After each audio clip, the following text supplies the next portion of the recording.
Daí eu vim para os Estados Unidos.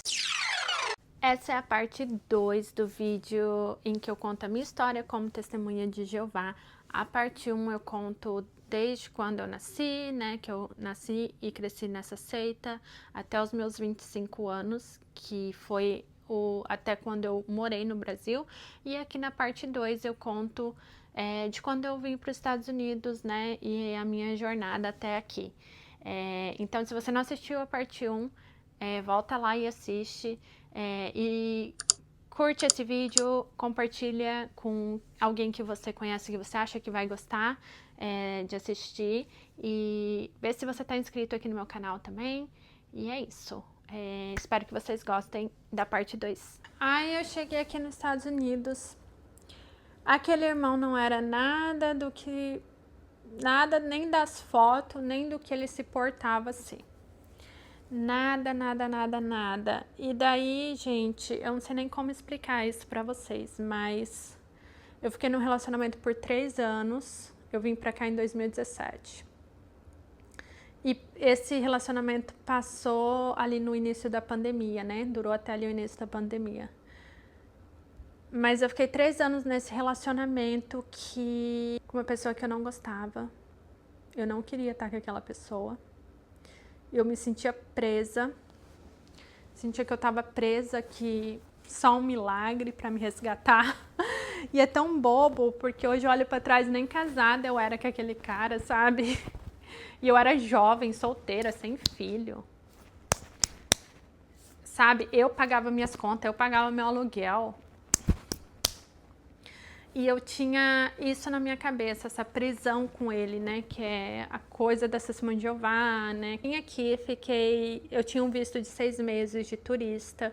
Eu excedi o visto, fiquei aqui fora de status por todo esse tempo.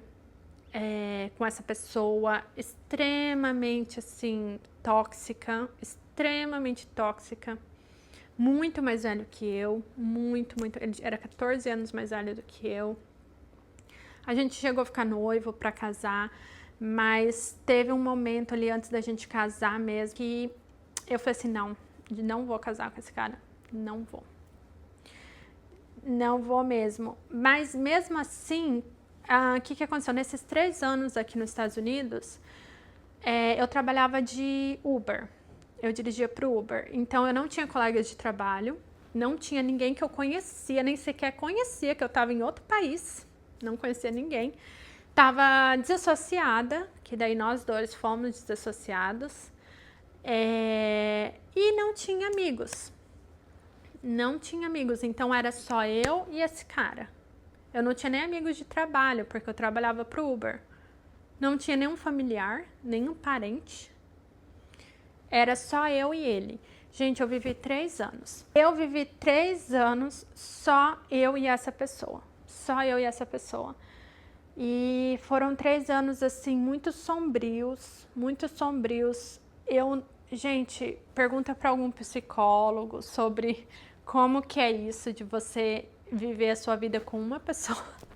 Não tem mais ninguém, não tem um colega de trabalho, não tem mais ninguém pra você olhar na sua volta, você só vê uma pessoa. Eu não conversava nem muito com os meus pais pela internet, nem com os meus irmãos, porque também eu não tinha amizade com os meus irmãos, eu não criei muito esses vínculos com meus irmãos, porque eles não eram Testemunha de Jeová. Todo mundo que era Testemunha de Jeová. Outra coisa também que engraçada que foi, eu vim para os Estados Unidos, ninguém deu nem tchau pra mim. Esse era o nível de frieza que eu tava vivendo naquela congregação. Ninguém deu nem tchau pra mim. Eu fiquei aqui nos Estados Unidos antes de eu ser desassociada, eu fiquei acho que 1 ano, mais de 1 ano, assim, antes de eu ser desassociada. Ninguém mandou uma mensagem lá do Brasil. Mandou uma mensagem pra mim, Camila, você tá morando nos Estados Unidos, ó, Camila, você não vai voltar? Você foi pra morar mesmo? Ou, ligar pra mim, vamos colocar a conversa em dia. Ninguém, gente, quando eu falo ninguém, é ninguém. Nem oi. Eu tava naquela congregação que eu nasci e cresci. Fui embora pra outro país, ninguém deu tchau pra mim. Sabe? Na verdade, teve um casal que eu me aproximei antes de vir embora para os Estados Unidos, que a esposa dele foi dar tchau para mim, eles fizeram um churrasco para mim na casa deles. Só eles dois, eu e minha mãe e os filhos deles.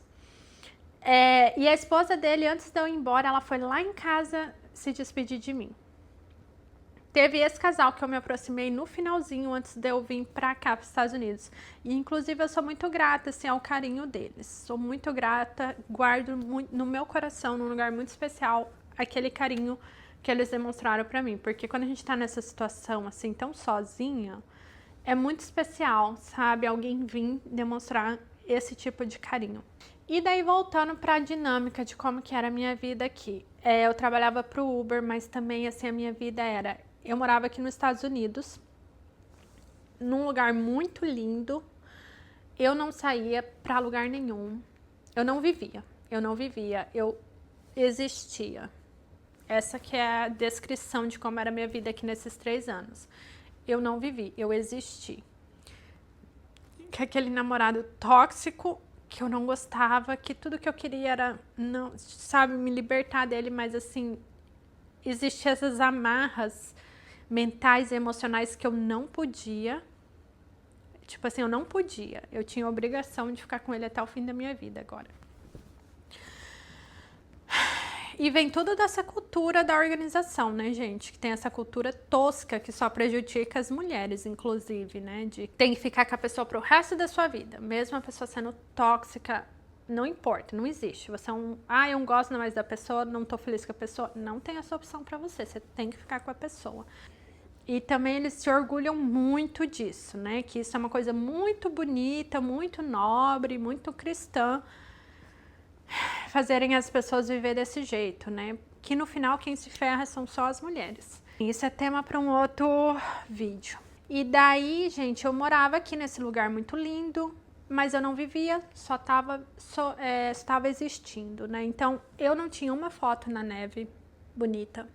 O outono aqui é lindo, com as folhas laranjadas, não tinha uma foto. Primavera também, que é tudo lindo, gente. O verão tem praias, tem aqui lugares lindos. Não tinha, nem explorava a região. Nem explorava, nem sabia que existia o Cape Cod aqui, que é esse lugar de praia lindo e maravilhoso, que até tem reservas nacionais lá, sabe? Nem sabia que existia, demorei anos para saber que isso existia aqui. Porque eu não tinha contato com outras pessoas, sabe? Se eu fosse sair, eu nem saía. Mas digamos que eu ia... Se um dia eu precisasse sair... vamos num restaurante bem legalzinho, bonitinho. Eu não tinha um calçado, uma roupa para usar para ir. E assim, eu até poderia... Eu poderia trabalhar, gente. Aqui nos Estados Unidos, você trabalha, você ganha dinheiro. Você tem um poder de compra, você compra coisa. Eu tinha um telefone velho do Brasil por anos. Sendo que a coisa mais fácil aqui nos Estados Unidos, gente, até caixa de supermercado, qualquer pessoa, gente, tem iPhone. A coisa mais fácil do mundo é você comprar um iPhone. O último iPhone, assim, sabe? Eu tinha aquele celular velho do Brasil, assim, ultrapassado, que lá no Brasil já era ultrapassado. E eu fiquei por anos aqui nos Estados Unidos. E essa vida que eu não tinha nada... Podia muito bem trabalhar, mas nem trabalhar. Eu lembro que era assim, se eu precisasse de $20 para pagar o aluguel, aí eu ligava o carro, ia dirigir, ganhar aqueles $20 para pagar o aluguel. E eu só estava existindo. Isso foi 3 anos que eu só existi. Eu não vivi.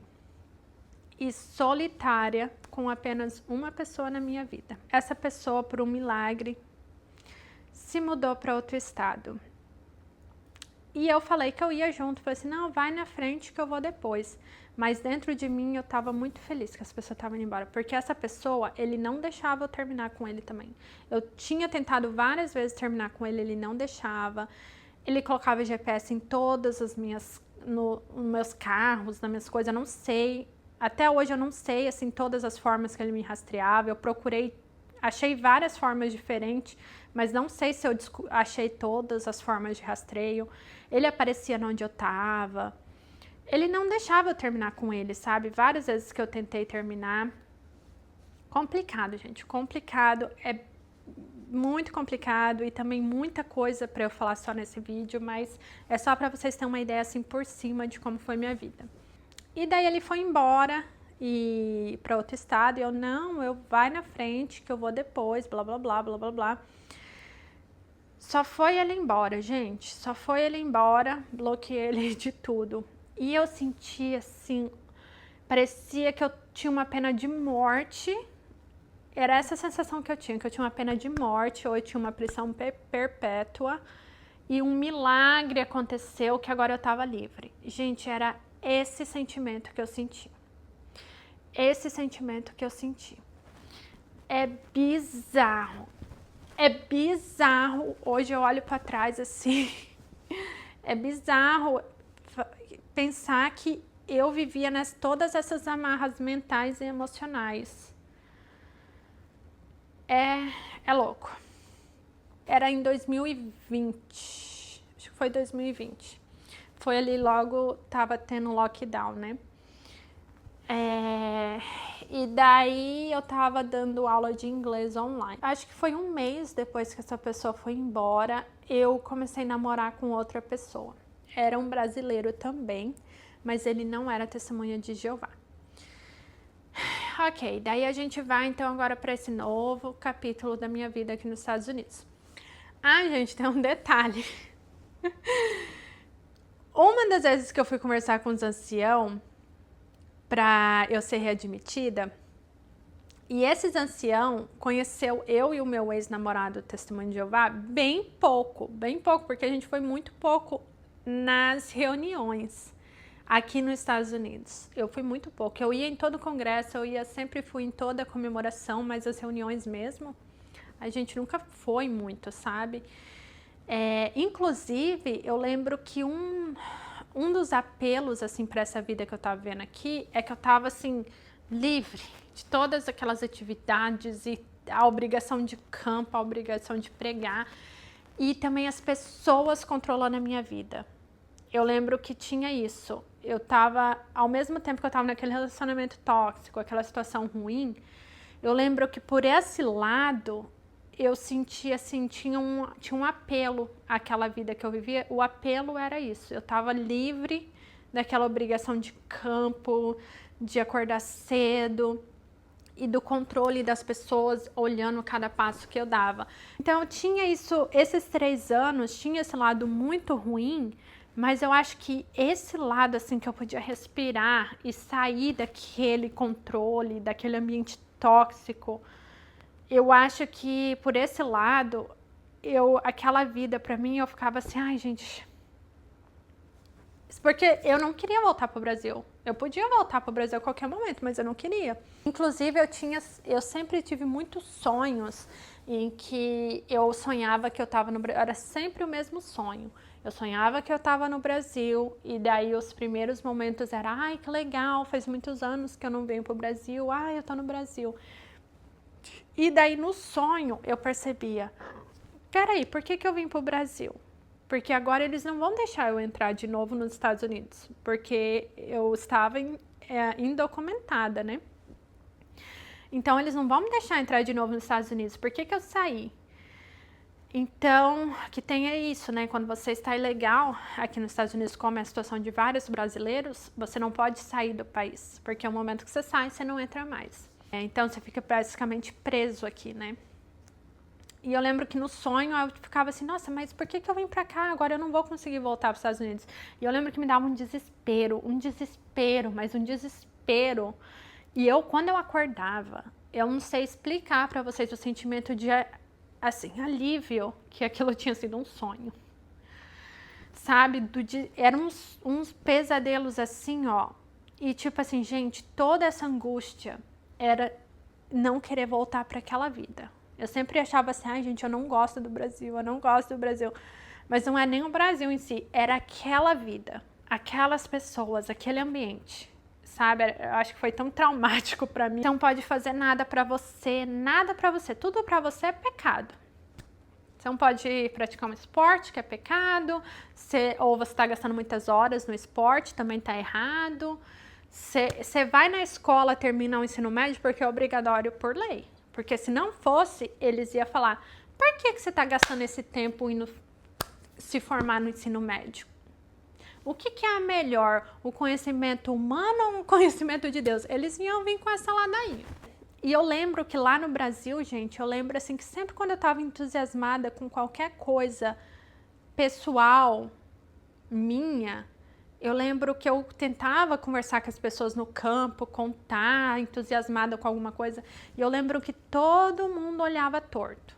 Todo mundo olhava torto, tipo assim, ai, essa daí tá estranha essas conversas dela, porque se você tem que falar só da Bíblia, do estudo bíblico, estudante, horas de campo, a sentinela, o que você leu. Fora isso, as pessoas já começam a olhar torto pra você, tipo, que assunto é esse? É complicado. Era assim, gente, essa foi a minha experiência, tá? Lá onde eu morava. Eu sempre fui uma pessoa muito assim, eu acho que eu não tinha essa natureza assim de ser capacho, sabe? Então, eu vejo muito isso, que eu peguei isso do meu pai, sabe? Tipo aquele ancião que ele veio descer a lenha em mim, eu falei, não, irmão, não vou ser mais pioneira regular. Enfim, então eu sempre tive isso, era um espírito meu, eu acho. Eu acho que todo mundo sempre viu isso, então por isso que eu sempre era aquela pessoa estranha. Que, não sei se essa pessoa é espiritual o suficiente, sabe? Voltando então, agora eu tava com esse segundo namorado. Esse segundo namorado, brasileiro também, não era testemunho de Jeová, porém ele era de outra igreja e ele era muito devoto da outra igreja dele. Ele tocava música lá na igreja dele, instrumentos musicais, né, violão.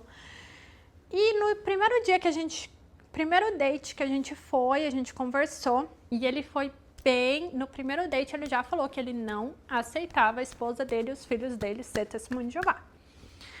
Tinha que ir para a igreja dele. Então, no primeiro date já foi assim, não vai dar certo. Porém, a gente ficou junto 1 ano e meio. A gente ficou junto 1 ano e meio. E o relacionamento que eu tive com ele era muito bom. Era muito bom. Ele era uma pessoa extremamente educada, era um relacionamento saudável. Ele me respeitava, era um relacionamento leve. Sabe, ele não me julgava. Não é que o Salão do Reino é todo mundo te julgando. Tudo que você vai fazer a pessoa te julga, sabe? Você só percebe o tanto que você é julgado constantemente quando você sai daquele ambiente. E o meu primeiro namorado testemunho de Jeová aqui nos Estados Unidos, ele me julgava muito, ele era muito machista, ele era 14 anos mais velho que eu, então ele era daquela geração extremamente machista, abusador, sabe? Então esse meu namorado, que não era testemunho de Jeová, ele me aceitava do jeito que eu era. Eu me sentia assim muito livre para ser quem eu era. E com ele foi quando eu comecei ele começou a me ajudar, a me despertar no sentido de você tem que fazer amizade com outras pessoas, você tem que viajar. A gente viajou, a gente foi para Las Vegas e para o Grand Canyon, para Nevada juntos e para o Texas. Então ele era assim, você tem que viajar, você tem que passear. Eu via ele juntando dinheiro, eu via ele comprando o que ele queria. Eu tinha aquele celular, lembra aquele celular que eu falei? Velho, podre do Brasil? Que já era velho, podre. Quando eu comprei lá no Brasil, ele já era bem ultrapassado. E eu tava aqui nos Estados Unidos há 3 anos com aquele celular. Ele que foi assim, não, vamos lá na loja, você vai pegar um iPhone novo pra você. E ele foi ele tinha conta lá na loja e nessa conta, tipo, a operadora de celular parcelava o celular. E daí eu entrei na conta dele, né, com a minha conta de celular, parcelei o celular, peguei um Apple Watch também. Sabe, ele que começou, tipo assim, não, você tem que trabalhar, juntar dinheiro, porque se a gente tá aqui nos Estados Unidos, né, longe da família, tem que fazer valer a pena, blá, blá, blá. E eu via ele comprando as coisas, ele não era rico, mas que nem eu falei, aqui nos Estados Unidos, se você trabalha, você consegue ter as coisas que você quer. Então eu via ele comprando o que ele queria, as coisas que ele gostava. Então isso começou a me inspirar. Eu comecei a sair daquele fundo do poço. Eu estava num fundo do poço muito escuro e muito profundo. Eu comecei a sair daquele fundo do poço. E a gente ficou junto por 1 ano e meio. E a vida tava assim, sabe? leve, sabe? Eu tava começando assim, redescobrir o que eu gostava, que depois de tanto tempo, eu nem sabia mais o que eu gostava, o que eu não gostava. Sendo testemunho de Jeová, a gente não sabe o que a gente gosta e o que a gente não gosta, né? Essa que é a verdade. Por muito tempo eu não sabia que tipo de roupa que eu gostava, do que eu não gostava, sabe? Porque você não vai usar roupa de salão do reino se você não tá indo pro salão do reino na sua vida, né? Então eu não sabia nem que tipo de roupa que eu gostava. Eu ia na loja e não sabia o que comprar, sabe? Ele começou a me chamar para ir morar junto com ele. E daí eu falei assim, não, a gente não pode morar junto é pecado, blá blá blá. Aí ele, não, vamos casar. Daí ele queria que a gente casasse e ele já estava procurando um lugar e ele queria que a gente fosse olhar os lugares que ele estava olhando pra gente alugar e morar junto. E daí eu falei pra ele, olha, mas tem a questão que você não aceita que eu seja testemunho de Jeová, blá blá blá, blá blá blá. E daí ficou nesse empate, e daí ele falou assim, não, ok, então você pode ir no Salão do Reino, mas você tem que ir na minha igreja também. E blá blá blá, e blá blá blá, e na minha cabeça era, não, eu não vou na igreja de outra pessoa, eu vou no Salão do Reino, eu vou encontrar alguém pra namorar e casar no Salão do Reino. Então a gente terminou. Aí a gente terminou, foi muito difícil, eu fiquei bem triste, fiquei muito triste porque era uma pessoa que eu gostava bastante e a gente tinha um relacionamento muito bom juntos, muito bom. Então, foi bem difícil, gente. Terminar relacionamento quando a pessoa é babaca com você, se você gosta da pessoa já não é fácil, imagine quando a pessoa é boa pra você, uma pessoa legal com você e você gosta da pessoa. É muito difícil. Ainda mais se você não tem rede de apoio nenhuma, você não tem amigos, você não tem família. Aí terminei meu relacionamento com ele. Aí a gente vai agora para a próxima etapa, né? Depois do meu término com esse segundo namorado. Eu decidi voltar pro Salão do Reino, eu vou voltar pro Salão do Reino, vou encontrar alguém no Salão do Reino, blá blá blá, blá blá blá, blá blá blá, blá blá blá. Mas que nem eu falei, eu ainda era muito sozinha aqui nos Estados Unidos. Então eu pensava, não, mas Jeová não quer que eu faça amizade com gente do mundo e vai dar certo. Se Jeová quer que seja assim, Jeová vai me dar força para eu conseguir. E eu fazia muita oração, mas não dá certo, gente, não dá certo. Sabe, eu não tava bem, eu ia no Salão do Reino, não conhecia ninguém no Salão do Reino. Complicado, muito complicado. E daí eu comecei a trabalhar como babá. Que trabalhar em casa também pós-pandemia, eu já tava de saco cheio de tudo online, tava de saco cheio. Então, dar aula online ainda, trabalhar de casa, ficar o dia inteiro em casa, eu já tava cansada, eu precisava sair de casa emocionalmente, tudo. Então, bem na época que eu terminei com esse segundo namorado, eu comecei a trabalhar de babá, de cuidar de criança. E foi muito bom, comecei a sair de casa. E nisso que eu comecei a sair de casa, cuidando de criança, eu começava a levar as crianças para parquinhos, para bibliotecas. Aqui nos Estados Unidos tem muitas atividades para as crianças. Eu conheci muitas babás brasileiras. Muitas, quando eu ia na biblioteca, quando eu ia nos parquinhos. Que aqui onde eu moro tem muito brasileiro. Então, eu comecei a fazer amizades. Pela primeira vez eu comecei a fazer amizades. Então, comecei a fazer amizades com outras meninas da minha idade e foi muito gostoso, sabe? Pela primeira vez eu tava, sabe, assim, me permitindo, porque eu comecei a me permitir, porque mesmo elas não sendo testemunho de Jeová, pela primeira vez eu comecei a me permitir de fazer amizade com outras pessoas. Porque quando você tá numa situação, quando você tá tão no fundo do poço, mas tão no fundo do poço, você, eu vou ser destruída mesmo, né? E um outro detalhe, gente, nesses 3 anos que eu fiquei estagnada lá com o meu primeiro namorado, um detalhe muito importante, gente. Eu realmente acreditava que o Armagedon ia vir a qualquer momento. Eu realmente acreditava que o Armagedon ia vir a qualquer momento. E um dos motivos de eu ser tão estagnada, de eu não trabalhar, de eu não juntar dinheiro, são várias camadas, mas um dos motivos era eu tinha certeza que o Armagedon ia vir a qualquer momento.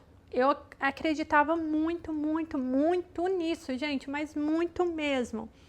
Então nada fazia sentido para mim, nada fazia sentido, sabe? O Armagedon vai vir, eu vou ser destruída, eu tô nessa situação que eu tô desassociada.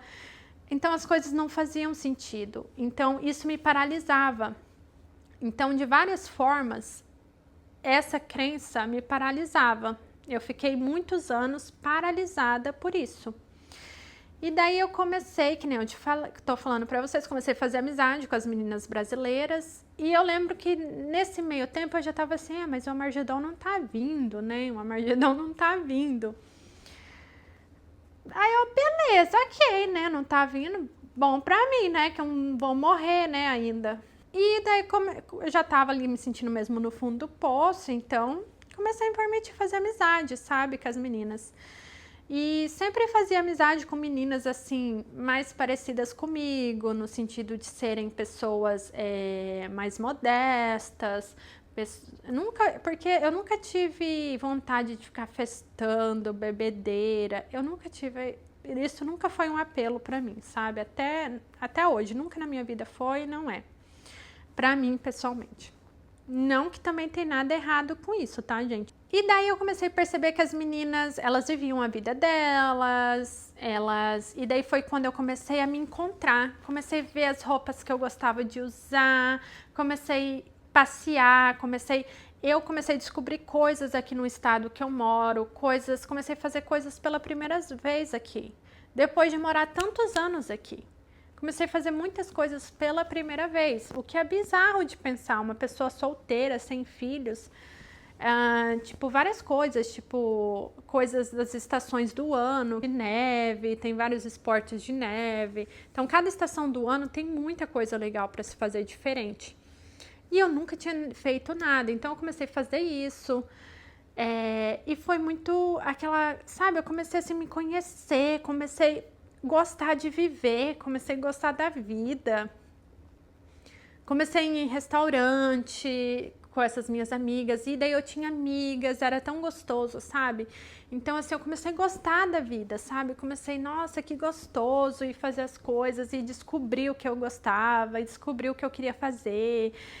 Comecei a trabalhar bastante, juntar dinheiro, comprei um carro bem legal, sabe? Um carro bem bonito, assim. E então estava vivendo ali minha vida, mas a minha cabeça eu vou voltar pro Salão do Reino, de preferência encontrar e casar com alguém no Salão do Reino. Porém, gente, não dava, não funcionava, não funcionava. E quando eu ia pro Salão do Reino, eu percebia que não tinha ninguém da minha idade. Eu percebia, aqui onde eu moro, eu já estava percebendo que quando eu ia no Salão do Reino só tinha idoso, não tinha jovem, não tinha pessoas da minha idade. Então eu comecei a pensar assim, gente, mas eu vou voltar pro Salão do Reino, eu não vou casar nunca, porque eu já fui desassociada 2 vezes.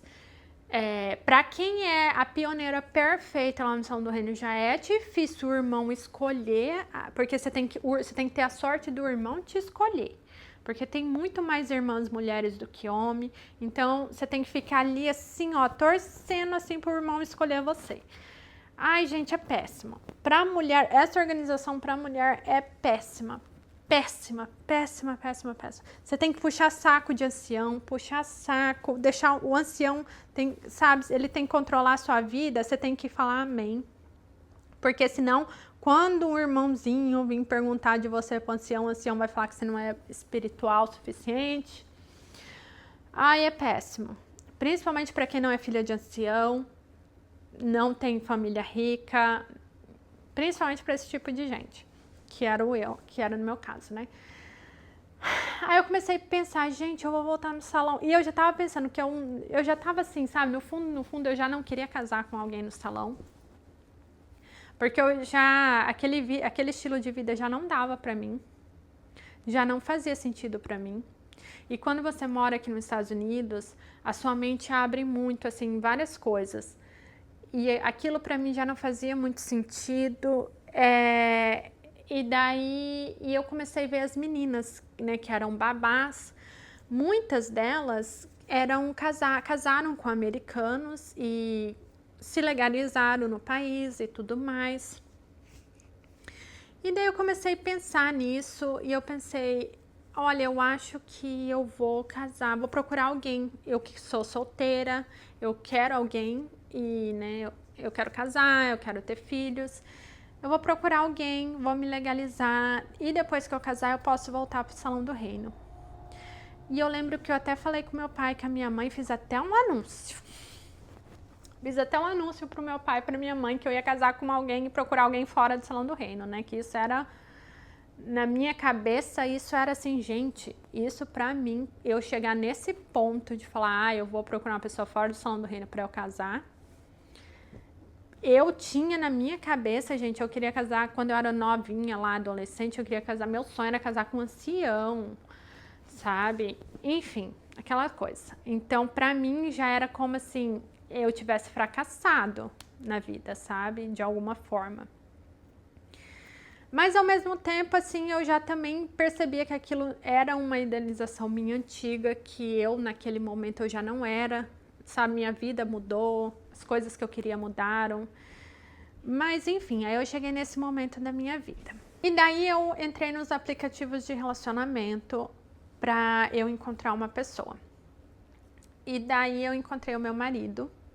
Eu acho que foi questão de uns meses, assim, talvez uns 4, 5 meses eu encontrei o meu marido.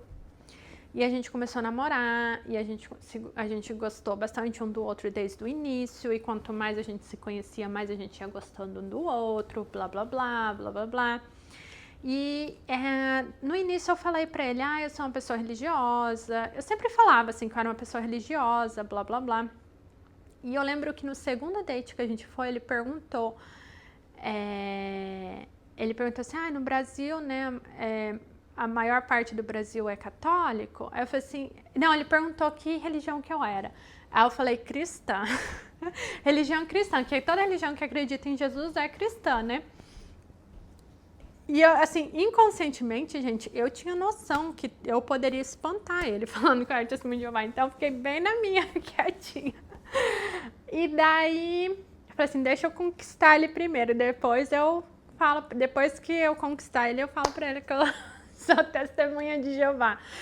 Gente, sem brincadeira, inconscientemente era isso, sabe, ou conscientemente mesmo, sabe, eu já tinha essa noção na minha cabeça. Porque eu já tinha ido em outros dates com outras pessoas e eu já tinha aprendido por experiência própria que isso pode fazer as pessoas sair correndo. Desde o início eu já falava pra ele, eu quero casar, blá, blá, blá, que eu quero voltar para a igreja, blá, blá, blá, blá, blá. Mas ele nunca tinha ouvido falar as palavras testemunho de Jeová da minha boca, até então. Aí, 6 meses depois que a gente tava namorando, eu fiquei grávida, né? A gente não tava planejando, foi uma gravidez não planejada. Mas aí a gente casou, eu tava grávida de 6 meses, a gente casou. Então foi 11 meses depois que a gente começou a namorar, a gente já tava casado. E eu tava grávida de 6 meses. E daí a gente foi morar junto, tudo mais. E daí foi quando eu comecei a procurar Salão do Reino e foi quando ele ouviu pela primeira vez da minha boca a palavra testemunha de Jeová. Eu sou testemunha de Jeová.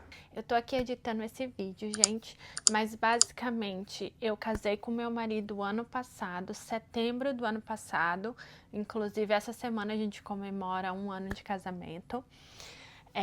E daí a gente teve o nosso filho em janeiro. E o meu processo de despertar aconteceu esse ano de 2025, depois que o nosso filho nasceu. Eu já gravei o vídeo, mas eu vou editar ele separadamente, postar separadamente a parte em que eu falo sobre o meu processo de despertar. E também eu vou adicionar umas coisinhas que ficou faltando. E vou postar já essa semana esse vídeo.